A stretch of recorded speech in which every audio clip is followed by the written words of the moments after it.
شیطانی گاؤں۔ ایک دن ایک خاموش اور ابلیسی ماحول کے ساتھ ایک عجیب گاؤں کی طرف سفر کر رہے مسافر نے اپنے آپ کو پہچانا۔ وہ گاؤں میں داخل ہوا اور جلد ہی اس نے محسوس کیا کہ یہاں کچھ غیر معمولی ہے۔ راستہ موڑتے وہ ایک بڑے گنجے درخت کی طرف بڑھا۔ درخت کے نیچے ایک عجیب سا گھر تھا۔ اس گھر کی خاک میں سنگ لکڑیوں کی انوکھی چمک محسوس ہوئی۔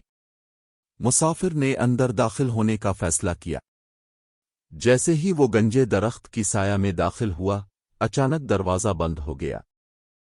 ایک غیر معمولی آواز نکلی جس نے مسافر کو چون لیا۔ خوش آمدید، آواز نے کہا، تمہاری قسمت کا حساب ہو گیا۔ مسافر کا دل دھڑکنے لگا۔ وہ کوشش کرتا رہا دروازے کھولنے کی، لیکن وہ جمہوری طور پر بند تھا۔ ایک عجیب محسوس کے ساتھ اس نے اپنے آپ کو پاگل اور بند گھر میں قید محسوس کیا۔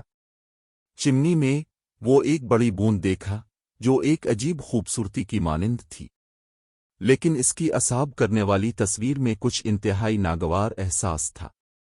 اپنی کوششیں ختم کر دیں، بوند نے کہا، یہاں سے بھاگنا ممکن نہیں ہے۔ مسافر نے اس کی جانب مڑا، لیکن اچانک اس کی راہ روکنے والے ایک جھلملاہٹ کی آواز سنائی دی۔ وہ پیچھے مڑا اور دیکھا کہ ایک جلنے والا آدمی اس کے سامنے ہے۔ تمہاری کوششیں بیکار ہیں، جلنے والا آدمی بولا، یہاں سے بھاگنا ممکن نہیں ہے۔ مسافر کا دل دھڑکنے لگا۔ وہ کوشش کرتا رہا بچنے کی، لیکن ہر جگہ خوف کا محسوس ہو رہا تھا۔ یہاں سے مدد چاہتے ہو؟ ایک خوبصورت لڑکی نے سوال کیا جو نگاہوں میں خوشی لے کر آئی۔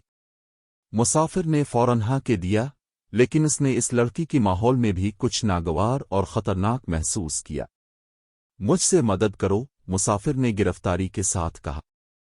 لیکن لڑکی کی معصوم مسکراہٹ کی پیچیدہ تصویر میں بھی ایک خوفناک راز چھپا ہوا تھا۔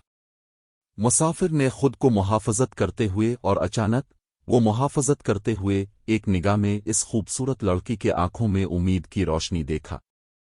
لڑکی نے مسافر کو اپنے ساتھ گاؤں سے بھاگنے کا راستہ دکھایا۔ مسافر نے اس کی مدد لی اور بہترین مستقبل کی طرف رخ کیا۔